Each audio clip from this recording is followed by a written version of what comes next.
All the axles I took out, the engine mounts, you're gonna just take off the nut that holds to one side and then take off the actual.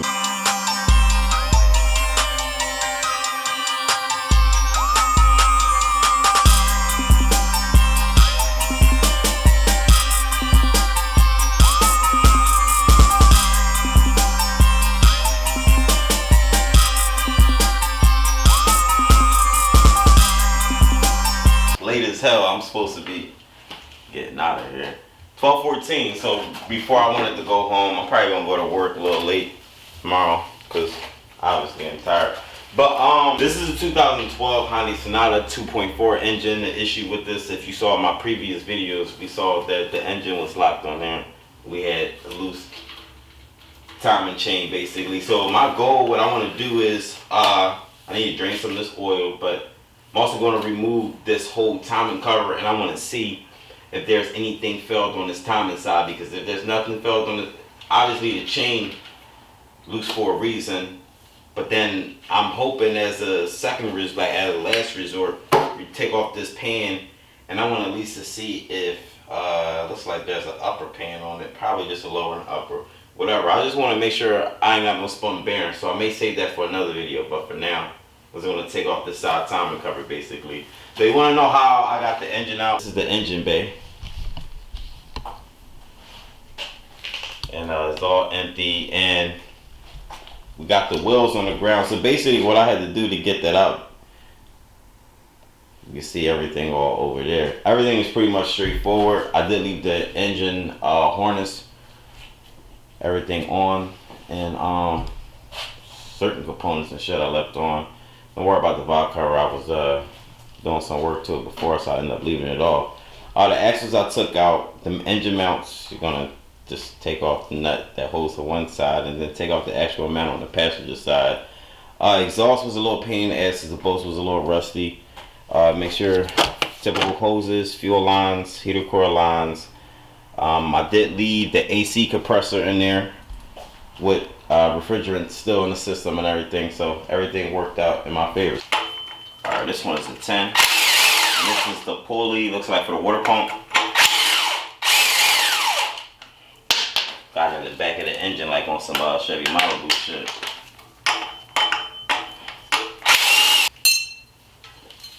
Stick that right there.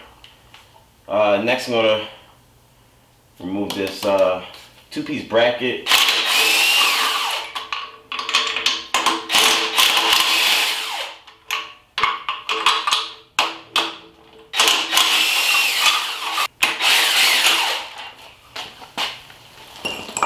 Alright, leave that where it belongs.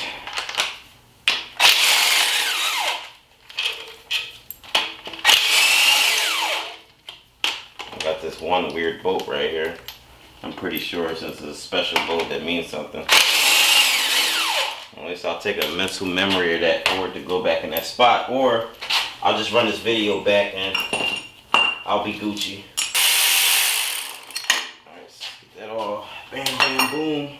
Next, I'm gonna get this belt tensioner off. 17. Oops. Righty tighty, lefty loosey. Yeah. This one got reverse thread, so you're gonna have to drill it to the right to back it off. I'm glad I ain't go ham on it, because I would have destroyed the tensioner. Actually, you want to take the whole tensioner out. And let me put this screw back in the bolt back in the original spot so I don't lose everything. Get this crank bolt off. Now I'm hoping this crank pulley come off. If I need a puller to get this off, then it means we're gonna have to do another video. But this keyway and everything being exposed, it lets me know that the or at least like the face of the crank side lets me know I don't have that much room to back it off, so I might be able to sneak it out, which I am right. Alright, cool. And this keyway Woodruff key, looks like it stays on. I don't have to worry about that, because that will be your worst nightmare if you forget to take that off. Also, I need to get this 14mm bolt for this idler pulley. Hopefully that's some righty tighty lefty loosey, and that is. Now let me get a catch can, because We got multiple 12mm bolts and some 10s on this side. I am going to recall back in this video. Actually, I should take a picture of it right now. When I'm going back together, I got a good view of how these bolts look. So that's taken care of. So let me get this catch here. So I want to start with all the 12s first.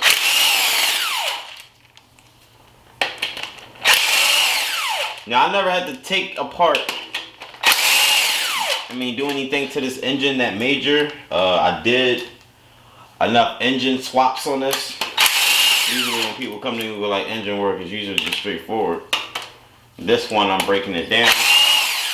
And we're gonna see what can I do to get this car back on the road. And I know y'all gonna, hey, it's TSB for this engine got failures and X, Y, and Z, take it to the dealership. I've been aware about that issue for years now, for a long time now. What I can't do is, we can't take it to the dealer because this is a salvage title, basically, a branded title. So that pretty much changes the whole game of things. Actually, let me put this back in there. Looks like I don't need to take that out. The next time we get a 10, so let's take these 10s off.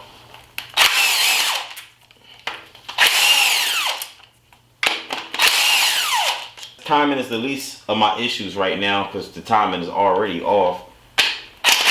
So now unless some valves are bent, which could be a strong possibility, but I was told that there was no knocking, nothing, anything loud. It just didn't start back up on its own.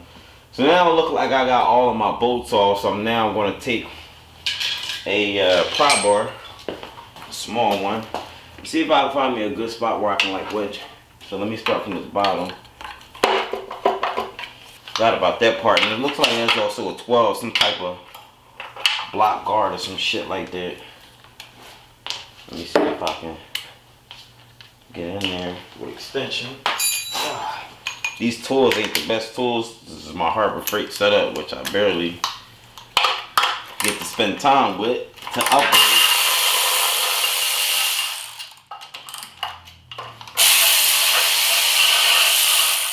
I don't know. Oh, this is the bracket. I'm talking about some guard. This bracket is for the AC compressor. I just be calling shit all types of shit.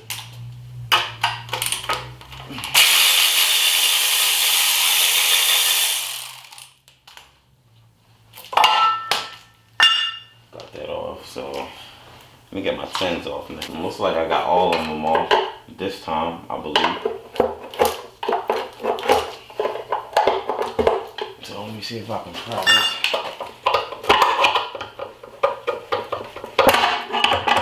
Those crusty ass dial pair, they starting to get on my nerves. They definitely get on my nerves on like GM cars.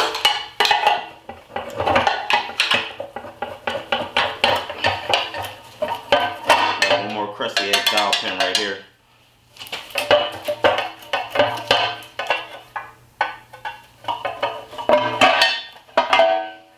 Alright, this goes the cover, plain and simple. So there's no particular gasket that you need to buy. Only gasket you need to buy is Permatex RTB. So there are color links you probably won't be able to see. Let me make sure you guys see is good. Probably don't. There's one right here, one right there. They'll never line back up after it's set. Everything in here looks good so far. So I guess the next thing I could do is bottom of this pan and see maybe if we got a spun bearing, because I don't see anything in this timing component that would have caused this engine not to turn. It don't make any sense to me. Between the slack in here, it's either this chain stretch bad, either way you can't use this chain over again. So that's a no-no. I'm not going to take off the pan, but what I will do is separate these timing chains. Because I want to make sure, I want to see which one spin. If the crank don't spin, obviously we need to make a part 3 video. And we need to crack this pan open. And if it's just the cams up here, then we know we got an issue in the head. Since this chain is all loose like this, then there's a big chance that valves are bent basically. So let me get this chain off. And I'm not worrying about the plunger, so let's get a new one.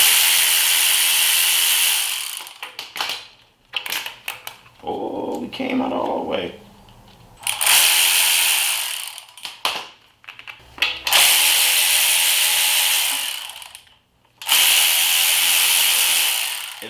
If it is a bent valve, then obviously I guess I'm gonna try to replace that valve that's already bent. If it's too bad, then I guess I'm gonna go get a head. Have I done bent valves before? Yes, I have. Done a lot of engine work before that I never got to really display on this channel like that. But a good thing I made revisions to my channel so that way you guys can see these things now. And we can all be on the same accord, right? So now, there we go. So there was a bolt that I had for this right here. This engine, I can look into this pan. I did not drain the oil. Look like it ain't much oil in here. Let me see if I can rotate this cam this way. Alright, we can rotate. I'm not going to do a full rotation.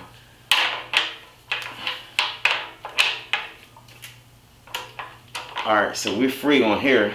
Because like I said, this is going to be another video where I'm just going to disassemble this. Yeah, so we definitely locked on the bottom half. So I guess next, not now. Actually, I am going to take off this pan real quick. I was going to drain the oil, but it ain't much in there. I'm going to miss nothing. What the hell on here?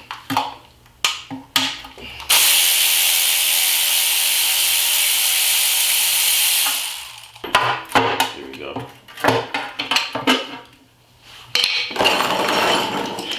It's just going to get ugly right here. Yeah, it wasn't much oil in here.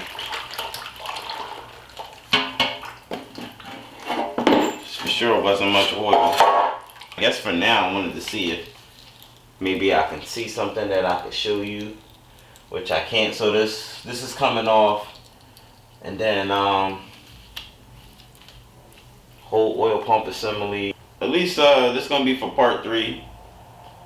Stay tuned, and yeah, we're gonna figure out the next video. I'm tired as hell. I gotta get the hell out of here. So make sure I hit the like button. Make sure y'all subscribe, and I'll holler at y'all.